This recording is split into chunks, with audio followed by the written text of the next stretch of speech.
Mẹ Huỳnh Tiểu Hương, a mom of over 350 children, founder and owner of the shelter Quê Hương Humanitarian Center, in spite of having been tasted her life's countless bitters with memories and injustice, she currently sees that the very time perhaps makes her feel more lonely and exhausted than ever before. Her sadness is not due to difficulty or the lack of material basis at all, because her shelter has still grown up firmly and steadily. Her children have been well educated, nourished, and very docile. And as of herself, although her health is gradually declining, she still finds it fit enough for her to guerrilla shuttle between the United States and Vietnam for both medical treatment and money earning to bring up her children. Thus, what has made the mom of hundreds of children feel lonely, cold, and jealous along the journey of love sharing? It is the indifference and the insensitiveness among the folk in this life that is gradually widening, and the space for affection, sharing, and mutual understanding stays increasingly sunk to such a desponding extent that someone has said that the coldest place is not the Arctic, but the place in which human affection is not present. In life, we occasionally see some person's tragedy because they can't stand the pressure of pieces of slander and public opinion, though the truth has not been exposed. And she, mother of hundreds of children, has been struggling with the feeling of being scorned and estranged for the past long years, with her heat of loneliness when her friends and relatives are one after another leaving her. It has been somebody's spiteful news from the social media and some eloquent promises of some magnates in the press that many people have had a completely different view of her, considering her a conscienceless mom and a scammer who has got a giant's huge sum and then embezzled and made it her own one, being obviously caring for the children. Being bitterly painful, she still tries to keep silent and enduring the mortal's wrath which really devastates her heart on a daily basis, because she only needs her children to see her through and love her, and her conscience feels peaceful and relaxed being with them. And above all, she wants to save the reputation and practice of those who have made her promises to her, because they are her benefactors anyway. But the more she keeps silent and patient, the more belly up she goes, being pushed into the dark corner without any escapes. The tragedy that really happened to Miss Tiểu Hương and her children was probably from the promise of the female magnate called Nguyễn Thị Liễu, made during the grand wedding of her son on December the 29th of 2012 in the mountainous town of Hương Sơn District, Hà Tĩnh Province. The wedding reached nearly 4,000 guests, with a large and powerful car fleet to meet the bride and bring her home, as well as overseas and domestic famous singers. According to various sources of information, this wedding ceremony costed the owner tens of millions of Vietnam dong. Everyone did praise and admire such a unique wedding in the mountainous village of Hương Sơn, not only because of its grandness and lavishness, but also because of the source of information Miss Liu stated at the wedding ceremony that some newspapers did subsequently report.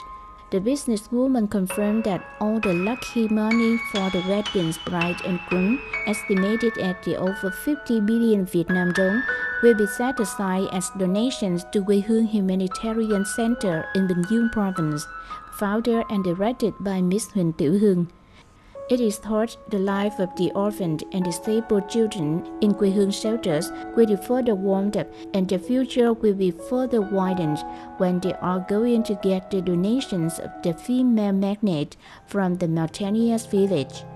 Knowing Miss Liu's promise in her son's wedding, Miss Tiểu Hương also nurtures further new plans for her children, such as to renovate the role of degraded grooms, to further build schools for her children, to have one-side study right in the center. But the delight and hope of Miss Tiểu Hương and her children faded out suddenly when Miss Liu promised really feels like 5 words butter, no parsnips, no more, no less.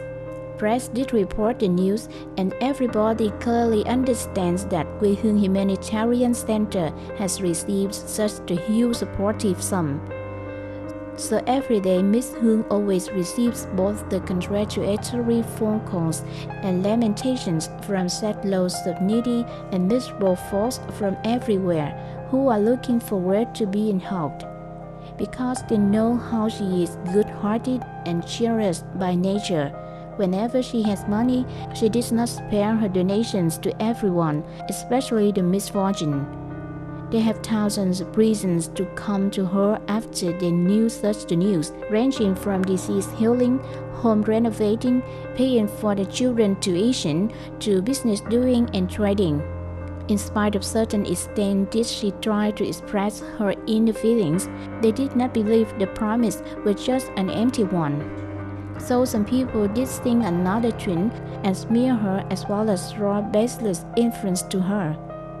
They claim that Miss Tiểu Hương is making full use of the name of charitable benefactions to appropriate the sum for her self-interest, and that Miss Tiểu Hương is a woman full of jiggery-pokery.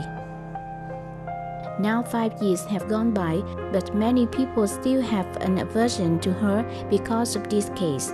Some people also call on their friends, relatives to boycott Quê Hương Humanitarian Center and Miss Huỳnh Tiểu Hương. Physical difficulties are probably meaning nothing compared to the sling or jarring that she has suffered for many years. She always wonders herself, what have I done wrong to take such a scorn and contempt of this mortal? When are these pressures going to let me go? A person having relatives and cousins as I am, a person who has devoted all of love and wealth to my children as I am, then who, where and what my self-interest is dedicated to. But then before long has she realized that throughout her lifespan, for countless times has she been bullied, tortured and insulted both physical and mentally, but then she has still got through all of them. It is unlikely such the understanding that can make her give up.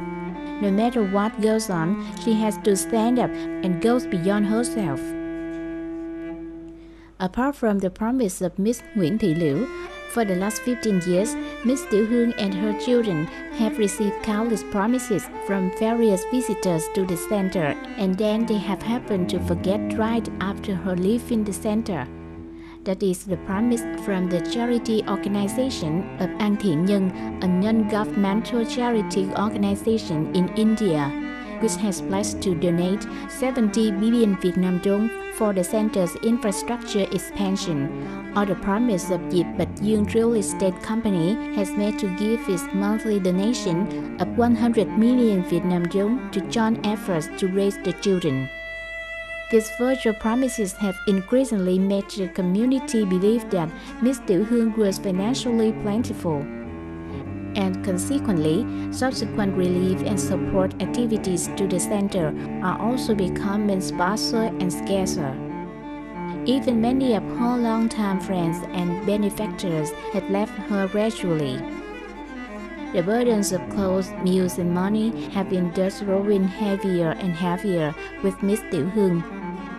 Despite the heat of difficulties, she and her partners have been determined to overcome this challenge. Miss Tieu Hương tries to handle more things such as trading desks and chairs, opening restaurants to earn further money for the center's spending.